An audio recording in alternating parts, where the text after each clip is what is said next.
कब भी जान हमरा लगही। अरे हम तो आना ही चाहते हैं आइए लेकिन बीच में दीवार आ गया है ना।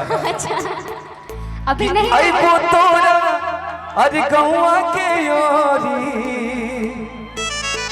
आई वो तोरा गौआ के योरी मिलबो चोरी चोरी तुहरा से गोरी। हाय हाय हाय आई म्यूजिक के साथ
दे दीजिएगा दे दी अभी कि जान हो मिलान होई। हाय हाय हाय हाय अरे आज ये ही शाम में छुप के छिका पे आई तो से मुलाकात में।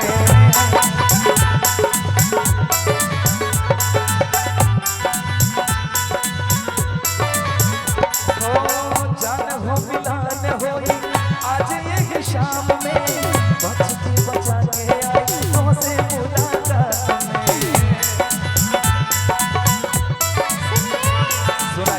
आपसे मिलने मैं इस मेले में तो आऊंगी लेकिन देख रहे हैं मेले में गांव के लोग हैं किसी ने जाकर उनसे कह दी तब तक पिटा जाएंगे दोनों जन। कोई नहीं तो कहेगा कहूंगी क्या डर डर के क्या बारा दिलवा हमार जान धड़कने और मेरी तेरी दोनों अखियां भड़कने।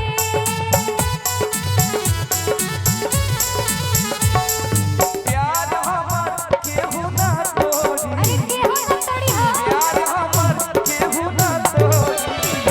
देखिए आपने कहा है कि हम मिलने तो आ सकते हैं लेकिन ये लोग जाके कह देगा कोई कहेंगे नहीं ना जी। कोई नहीं ना कहेगा नहीं इनके ठाकुर जी से कोई नहीं ना कहेगा। खाली मेरा सपोर्ट करते रहिए। अच्छा कि प्यार हमार अरे केहू ना तोड़ी मिलबो चोरी चोरी तोहरा से गोरी। मिलबो चोरी चोरी तोहरा से गोरी। क्या बात